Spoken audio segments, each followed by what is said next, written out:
So were there any openings that you wanted to like ask about from either color? Well, I mean, right now, I really need to think about what my strategy is going to Hmm. be as black for opening. I mean, Sure. for white, it's like, I have some thoughts on, I have some training on Vienna, I have some on Ponziani, Hmm. etc. But as black, one idea I'm thinking of as black, except again, it gets to what you said where, all of a sudden I've got Naroditsky watching my streams. Right. Is that I've been thinking of King's Indian because it feels relatively straightforward with just a couple of exceptions from white. And so, from a memorization standpoint, it seems maybe favorable. But again, next thing I know, who knows who is feeding the moves to whoever, and then I have someone very prepared. Right, right. And I mean, this is where I can try and come in and give you some recommendations.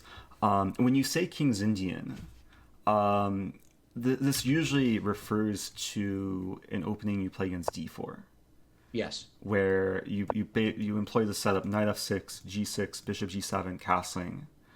And I've seen your online games, and there's a lot of games where you just do this against anything, just Right. Well, automatic. that's question one, which is if I Right. see e4, do I just abandon this idea altogether? So when you play against e4, you can't quite play a typical King's Indian. Okay. And I'll show you why. And like we can use this game as an example just in the opening. This is a game I think you played earlier today on chess.com. And you played kind of the typical King's Indian setup.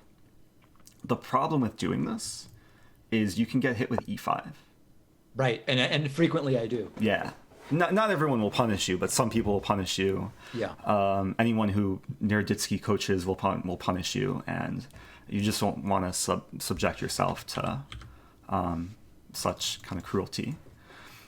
So if you wanted to still play something that's like that kind of resembles a King's Indian, you can play what's called the modern or the Pierce, which Mm-hmm. usually involves d6. Important move to include to discourage e5, and then whatever white does, then you continue development, and Ah, you can kind of live happily without worrying about e5. In the event interesting. of e5, you just take it. So the most relevant modification would be that I'm inserting d6 Exactly. in between before I move the knight out. Okay. Right now, I would still. I was actually thinking about this before our call in terms of like what openings I can recommend that would offer you some more comfort and that would still be simple to learn. Because even when you play like a modern or a Puritan and you play d6, you're basically giving white the entire center, Yes.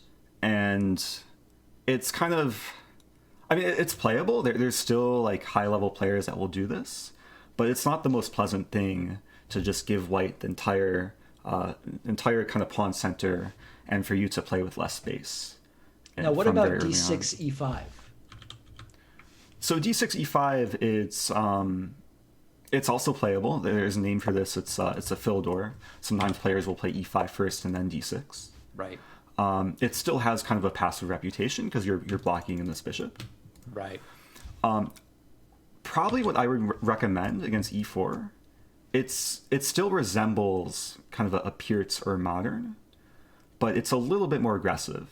Okay. And it's to start actually with the Sicilian. You start with c5 because you're discouraging white from playing d4. And then your general plan will be what's called the dragon variation, which I don't know if you've heard of before, but it's one of the most common defenses in chess. Now, let me ask, and this we may get a conflict Hmm. here. Levi Rosman says, "Do not play the Sicilian as Mm. black until you are rated 2000," and I'm like still a few Ah, months short of that. yeah, that's actually funny.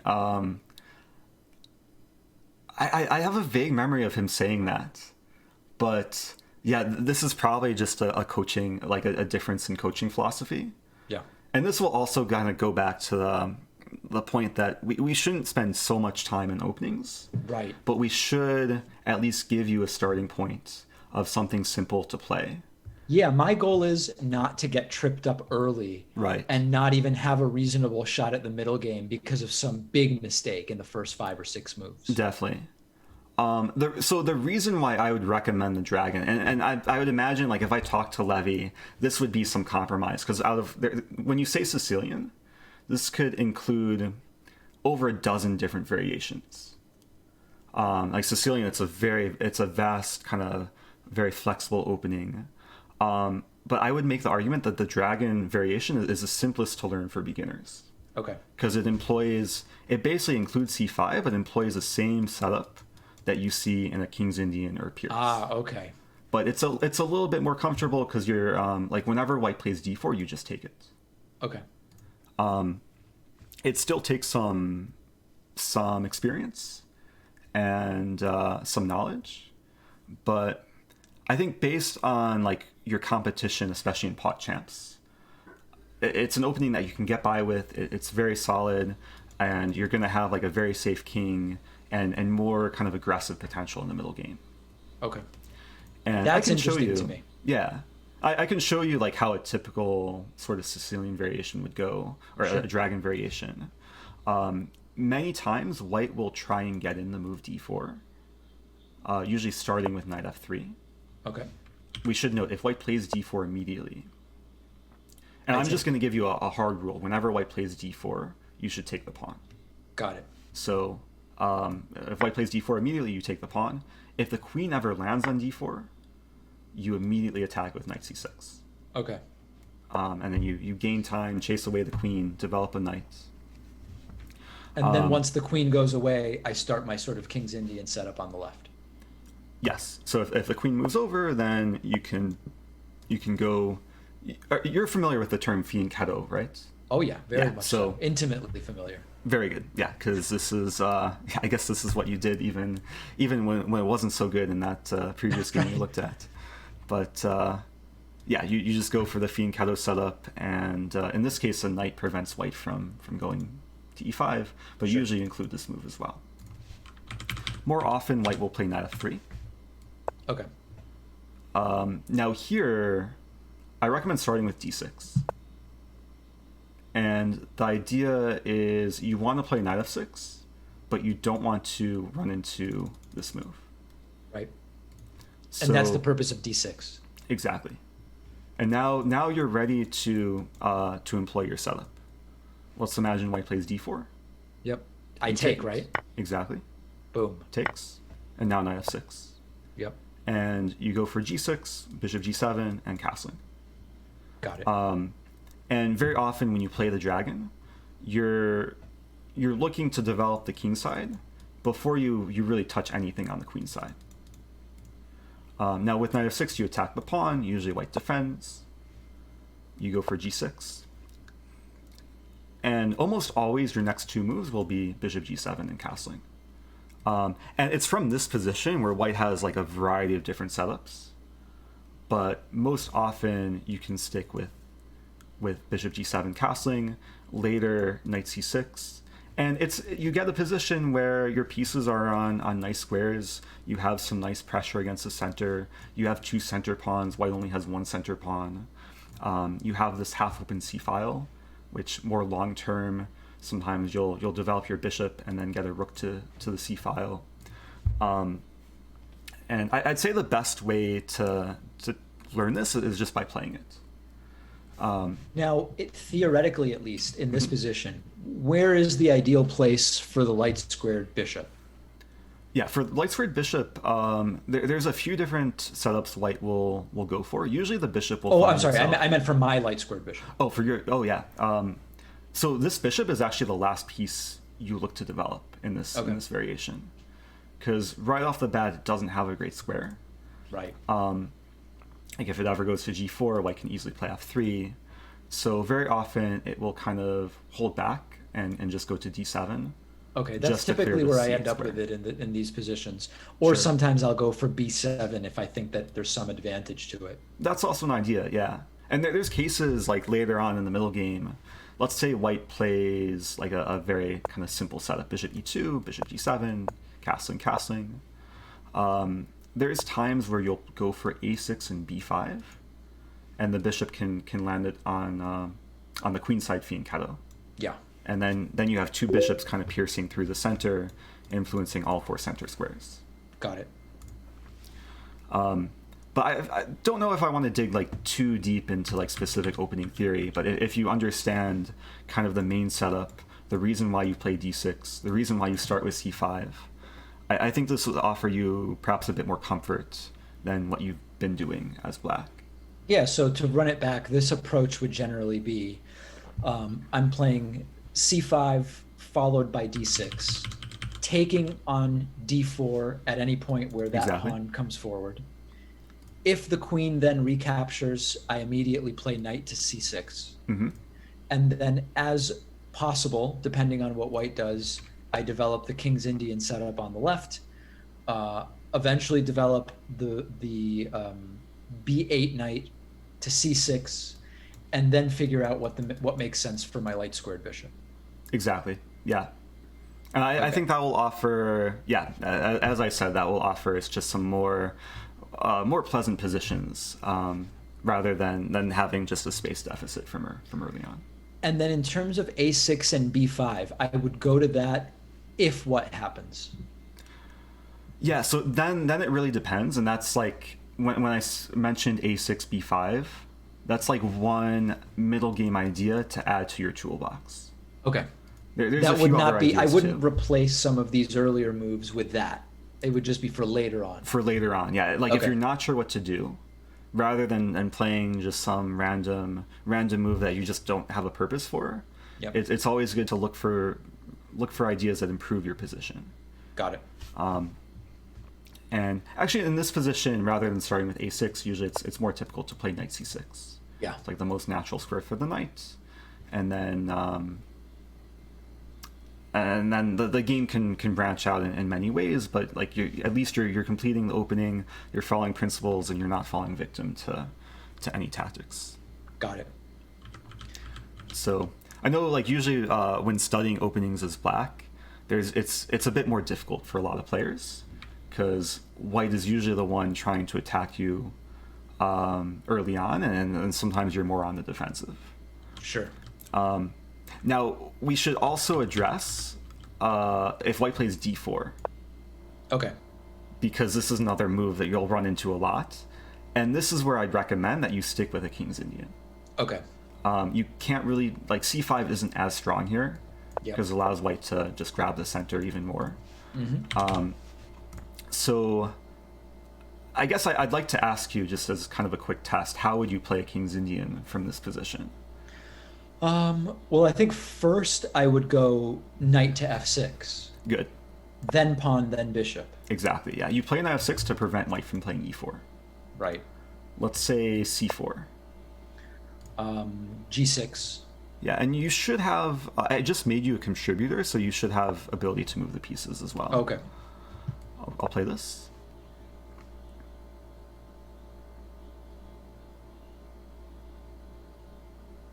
So I played my bishop, right? Maybe we got unsynced. You see bishop g7 though, right? Bishop g. Yes, I see. I played it. Yeah. So this is a case where I could grab the center, and now I'm curious, what would you do here? I think I would castle, and then if I need to, I would maybe undevelop the knight to e8. Is that a terrible idea? That's actually... So this idea is actually... It's been played at like very high levels. I wouldn't recommend it because it's a bit ugly, a bit passive. Yeah. The simpler approach is just to play d6. So sticking with the same idea delay we castle talked about earlier. Okay. Exactly. Let's say knight f3. I think now I castle. Now castling. Let's say I'll just keep developing. Oh, I'm not seeing your move for whatever. I don't know why we keep getting unsynced. Let's see. The buttons below the board should be green. Yeah, they're turning red, and then I'm clicking them, and then they go green again. Oh, that's strange. That's weird. Okay, now I see bishop to e2. Yeah, and now the question is, like, what would you play as black in this position? So, I mean, I think I would think about c5 or knight to d7. Oh no, actually I don't want to do, well, if I do that, I'm sort of committing to eventually putting the bishop on b7, which maybe I don't want to do. I think I would look at either e5, no, not e5. I would probably look at c5. Okay, so you mentioned a bunch of moves here. I just want to identify like all the moves you mentioned. C5. Yeah. You mentioned knight d7. You mentioned e5. It's Right. funny. Like the move I would recommend you rejected right away, which is e5. Ah, interesting. And this is maybe something that's different when you compare the King's Indian to like the Sicilian Dragon. In Sicilian Dragon, you almost never play this move. But here you play e5 with intention of trying to poke at white's center. And at first, okay, there's kind of a long tactical sequence where at first it looks like white has two attackers, right? Black only has one defender. Sure. So it looks like white can win a pawn. However, your pawn on e5 is, we can call it tactically defended by the bishop. And we can see how this plays out. Let's imagine white takes. Yep. You take back. Right. Now the queens are staring at each other. To make things simple, let's say white takes your queen. You take back. And white takes on e5. Yes. So you just lost a pawn. However, there is a move here to basically try and win the pawn back. So I want to get the knight out of the way so that my bishop attacks the knight on e5. If I take the pawn on e4, then we trade knights there. I'm sorry, we don't trade knights. I lose my knight, but then I take a knight back, and that essentially wins back the pawn. Right? Exactly, yeah. So this is basically what enables you to play e5 safely, is that you have this tactic, and the resulting position is actually pleasant for black. Because you have a nice open position, you have the rook on the open file, your bishops can enter, and there's not too much to worry about. Okay. So if you know through e5, that would be already like a very good start. This is just a very typical King's Indian idea. I can go maybe three moves further. I can give you just a better sense of what to do in the middle game. Okay. Very often white will castle here. And then rather than taking right away, you can apply more pressure to this pawn on d4 with just a simple developing move. Now I bring the knight out to c6? Exactly. Okay. And you're trying to entice white to take. If white ever takes, you're happy to kind of get this kind of simple position. Everything's defended for you. And if white plays d5, this is actually a move that most King's Indian players look forward to. Even though white's playing gaining King's more Indian space. as black. Exactly. Okay. Yeah. Because even though white gets more space, the structure is a bit more defined. And okay, you're going to move your knight to e7. And your plan going forward in the middle game is to remove this knight from f6, sometimes back to e8, back to d7, and then go for f5. And then even later f4. And this sort of structure, it should look very, very similar to the system you play as white, where you basically have this nice pawn chain directed towards your opponent's king. Now this is like the absolute main line. Like if you played good players, you'd be likely to get this position. But I think this would be nice. Like if you ever get the structure, then just knowing about this f5 idea, we can imagine if white plays a move like b4, you can even play knight h5 here, and you're going for the kingside attack, where once you get the pawn to f4, you have a lot of attacking ideas involving the pawn storm. And if white takes my pawn on f5, I take back with my g pawn, and then later I push to f4? Yeah, so we can imagine like rook e1, let's say f5, white takes. You actually have a pleasant choice here, but you could take really with either minor piece or with your pawn. And then this is where kind of tactics can come into play. Yeah, so like one idea I would have here would be, because I have the rook on f8, I might like to at some point have some kind of discovered attack with the rook. I can't easily get the pawn out of the way, but I could get the bishop or knight. So that might push me to take with one of the minor pieces instead of the pawn. Yeah, I think that's very good reasoning. So a move like bishop f5, where you basically develop your only undeveloped piece, then yeah, you keep the file open, and that file could very often be used as an attacking weapon. Yeah. And this, this idea is reminiscent of what you play as white. I'm pretty sure Levy showed you like some similar concepts with the rook having the half open file. Now, is it relevant here as a reason also not to take that pawn with my g-pawn, that the g-pawn defends the knight on h5? Yeah, so this is where it could get tactical, because your knight's undefended, and this is something like you always want to sense the danger. Yeah. I'm pretty sure here it's okay, even though white has this battery directed towards your knight. If white were to try and exploit this, let's say by moving the knight from f3 and taking the pawn, the nice thing for you could take back, and then this knight is hanging. Knight's also pinned to the rook, and if white goes for this, then you're actually attacking both rooks. Oh, yeah. So that's in my favor. So that could very quickly just go very bad for white. Now, I probably have to be realistic that I'm not going to be seeing that far ahead in these games at my level, as we like to say. Yeah, so like most of what you should be concerned about is just like searching for or scanning the position for undefended pieces, looking for the forcing moves. And if you do that, sometimes you will be able to find some more advanced combinations. But yeah, there shouldn't be any pressure for you to like play exactly like the engine like recommendation every move. Like, sure. Usually you should err on the side of caution and just keep the game controlled and keep your options open. Right. That makes perfect sense. Yeah. Okay, so can we briefly go back to the beginning on this one? Actually, let me. I'm going to make a new chapter, and we'll just call it King's Indian. And this will just be more of a test to see if you've internalized like the move order, and hopefully it's synced properly.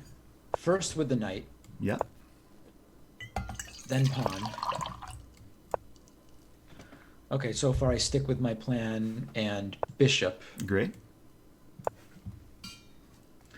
So now I play d6. Very good. Yeah, just discouraging e5. Yep. Let's imagine I play e5 just as kind of a test for you. How would you react? So I think I take. Great. Let's say takes. Okay, and then here, so is this the situation where we said I would just then, oh no, there's no pawn to win back in this case, so I don't know that makes sense. Do I just move back to d7 here? So I want to pause for a moment, and I want you to like try and visualize or just see the big picture of what's going on and what just changed in the position after the pawn took. There's something you're clearly seeing the knights attacked, but yeah, the queens are staring at each other. Yeah. Very often, if you can take your opponent's queen before they take your own queen, it's what you should do. Oh, okay. That's actually, I mean, that's good because sometimes in these optional queen trade situations, I'm unsure really how to evaluate it. Yeah, and the reason for it here is when you take on d1, white has to make some concession. White either has to undevelop the knight or take with the king and lose castling rights. Right, and I still have castling rights. Right, and then next move, then you can safely move the knight. Okay. There's actually a bonus tactic here if the king takes. You can play knight g4 and hit both pawns. Ah, right. And then you're winning a pawn. Maybe if your opponent's really bad, they'll get forked. I hope my opponent's that bad. That's my hope. That's my strategy, in fact. Just hope really hard. Yeah. Okay. Yep, that makes sense. So if the d file comes open, I'm black. I take the queen. Yeah, and this is common like across any opening. Like when there's a trade like this, you should immediately see the option, and usually go for it. Okay, but we're in agreement that eventually I'm moving the knight to d7. Well, unless in that allow situation, yeah, right, exactly. Yeah. But okay, more often white will play a move like knight f3. Okay, now I castle. And let's say bishop e2. Okay. So now knight to c6. It was the right idea that you want to continue development. And it's not a bad move, but usually you should play e5 first. Okay, e5 first. Got it. Yeah, to really just pressure the center. Got it. And if they are to take, let's review this. Okay, so this one is where I take. I'll take your queen.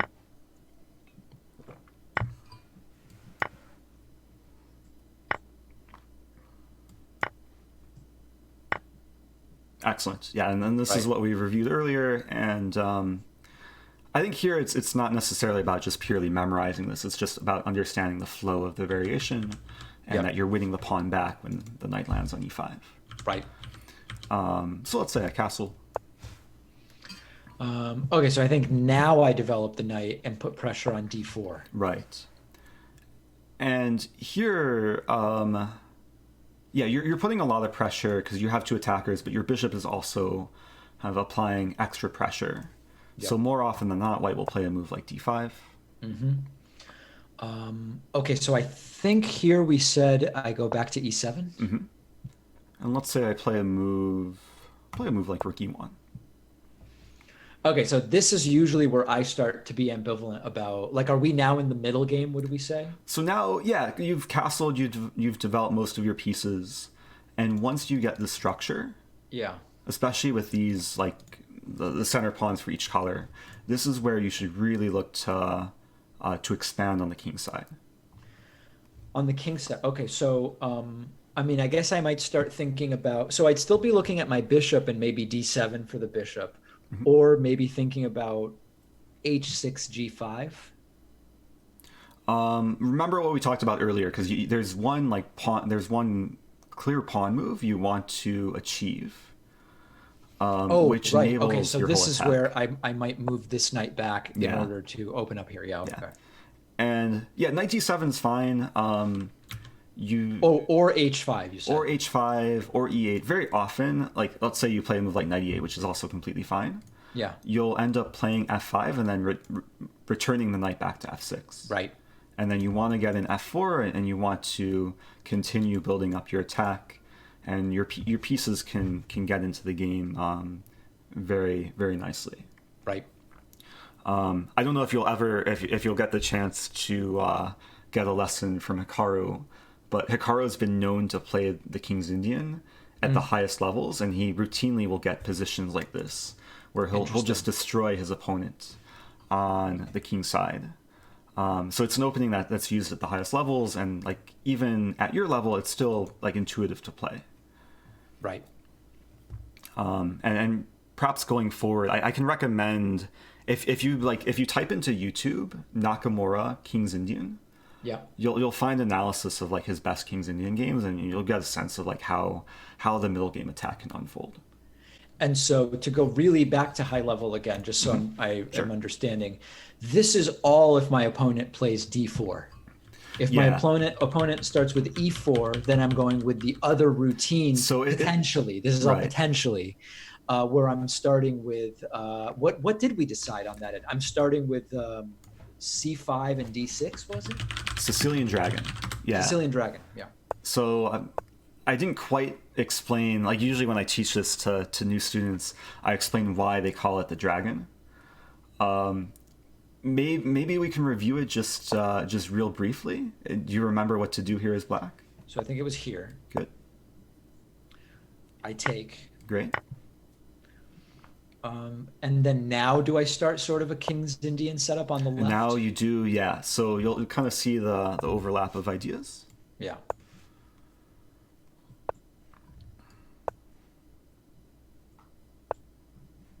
And the reason they call this a dragon, I think, is for two reasons. The main reason is that this bishop on g7 can later breathe fire across the board. Like, it's a very powerful piece. Yep. This is also considered the head of the dragon. Got it. So it's like a very powerful kind of defensive setup, very difficult for white to actually crack. Yeah, it's sort of I mean, I see it in the same way that I see a bear when I look at 5 stars in the sky. It's sort of a vague vague dragon, but I think I understand what you're saying. Yeah, you have to maybe hallucinate a lot to see it, but yeah, if you can achieve Sorry, the setup. I'm not sure about Oh, that. Alexa wanted to chime in there. Oh wow. But yeah, if you can achieve this, you're not going to lose in Please the look at calendar opening. in your Alexa app. I've sent a link to your phone with instructions. Alexa, stop it. That will happen every so often. Apologies for Gotcha. that. That's okay. Okay, so then at this point, then I'm trying to remember. Am I now looking to bring my knight out to c6? Right, knight c6, really, I gave you a starting point. Yeah. As you maybe play these openings in more games, then based on what you're running into, that's where you want to kind of expand your knowledge. But yeah, knight c6. Very often the bishop can come to d7. Keep in mind this plan. Your rook wants to come to c8. And you always want to be looking for opportunities in the center with your knight pressuring this pawn, your Yep. bishop pressuring the diagonal. So yeah, so hopefully this will be a good starting point and can offer you some interesting games. And this will hopefully not really put me at a disadvantage if someone were to observe that I'm learning this. I don't think so. Yeah, I mean, there are like weird, tricky gambits, but I think like especially in preparation for a tournament like PogChamps, you just want to build up kind of your knowledge of the openings that you're playing, Right. and then and focus more on kind of middle game strategy tactics, and then as a tournament gets closer, then it probably makes sense to prepare more specifically for each opponent, maybe to do so a bit more secretively. And I am aware that like you do have a few different weapons in your repertoire apart from what we looked at today, from when we met a while ago. So you might bring back some other weapons, depending who you're playing and depending what is known about what they're being taught on stream. Right. Right. And I should be deploying opposition research on them. Exactly. Yeah. Yeah. And that's something where like I'm happy to help, or whatever coaches you're working with should also be doing. There's a website where if you know anyone's Chess username or chess.com username, you can plug in their username and see basically their whole game history, what openings are most likely to play, what they score with each opening. It's a very powerful tool. It's called openingtree.com, and you can you can use it yourself, but that's what I use to really do opposition research. And this is all, it's not like when the Patriots were filming people allegedly and stuff like that. This is all totally kosher. So it's all public, yeah. Right. There's nothing against like preparing deeply for someone before a game, using whatever databases, engine analysis. But during a game, you're going to be all on your own, and that's where Sure. you really have to just be in your top mental form, and use kind of all the insights and strategies you've been working on. Beautiful, beautiful. Well, it's a lot to bear in mind, but I think my goal is to have probably 3 different ways I could go as white to be less predictable, and then some options as black, which it sounds like it's what we're developing, where I can deal with the most common openings that I would deal with, and then I probably need some general strategy if white plays something wacky. Sure. And that's actually like if white does like weird stuff like g3 or knight f3 or c4, like there's a lot of like first moves that it's hard to get to all of them. And that's why King's Indian is like a nice opening choice, because this is your general strategy. Right. Right. So even if you just remember like these simple arrows for black, that will enable you to meet most openings with like just a solid approach that will just get you into a middle game where hopefully you can outplay your opponents because you're better than them. Yeah, absolutely. Absolutely.